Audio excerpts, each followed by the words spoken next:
Olá, meu nome é Fausto Ramos e eu tô aqui para fazer você mudar de ideia.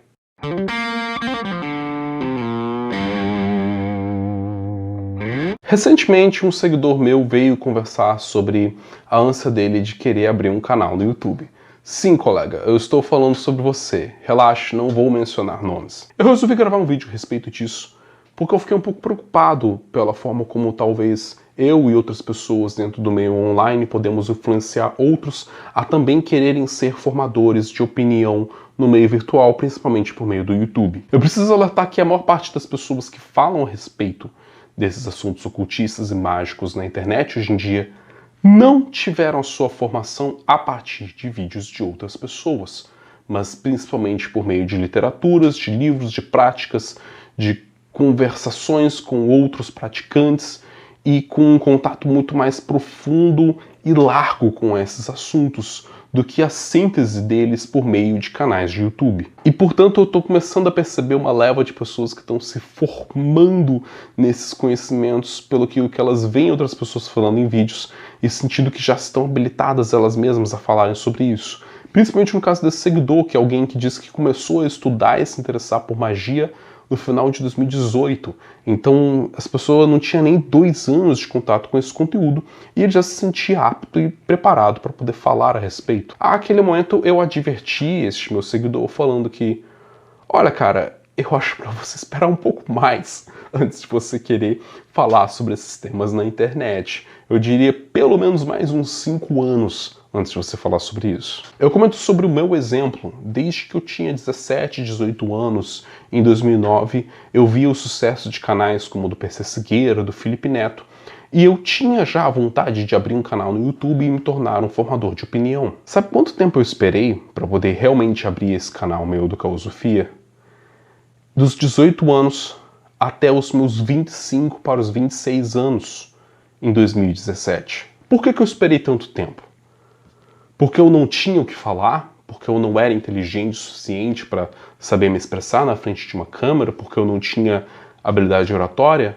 Não. Eu esperei todo esse tempo porque eu esperei o tempo que eu senti que seria necessário eu chegar num certo amadurecimento na minha vida, onde eu saberia ter responsabilidade no momento de ligar uma câmera e falar alguma coisa para um grupo de pessoas que eu não conheço. Então eu vi que ter 25 anos e ter a bagagem de conhecimento que eu tinha naquele momento da minha vida era o mínimo necessário requerido para eu poder me apresentar como um formador de opinião de maneira consciente, mais do que isso, de maneira ética, de maneira amadurecida a respeito das minhas ideias de mundo. O amadurecimento necessário para eu ser, inclusive, capaz de reconhecer quando eu errasse para me corrigir e aprimorar minha forma de me expressar perante o público e as pessoas. E que bom que eu esperei esse tempo. Que bom que eu esperei o momento que eu teria a maturidade necessária para poder fazer esse trabalho. Pois saber dar explicações eu já sabia, eu já era professor, tá, dá uns 18 anos, mas muito antes dos meus 25, 26 anos. Quando eu tinha 20 anos eu já dava aula, quando eu tinha 22 anos também já dava aula em vários lugares. O que eu esperei não foi simplesmente pela capacidade ou não de me expressar bem para as pessoas, mas ter a consciência do que falar, do como falar, da profundidade real que eu tenho ou não sobre aqueles conteúdos, sobre o momento de me abster de falar de um assunto por reconhecer que não é algo que eu domino naquele momento. Todo esse amadurecimento é necessário. E é um pouco preocupante ver, não especificamente nesse caso desse meu seguidor, mas de outras pessoas que a gente observa no meio online, que são pessoas cuja formação intelectual é dada principalmente por meio de publicações de redes sociais, vídeos no YouTube, stories no Instagram e publicações de páginas de Facebook, e já se sentem habilitados para propagar um saber que nem elas têm em tão grande profundidade necessária para sustentar aquele tipo de conteúdo. Tenham cuidado, tenham consciência.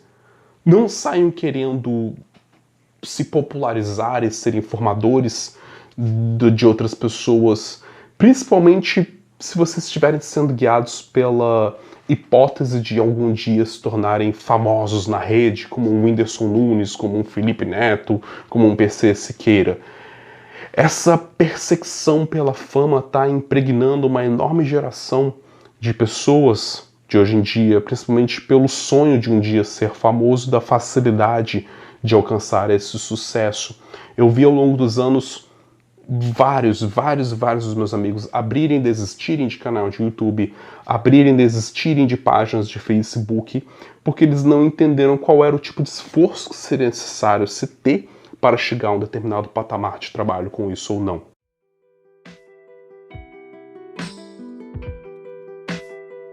Para mais conselhos sobre o que não fazer com você mesmo, mantenha-se assinados com Causofia e até por acaso.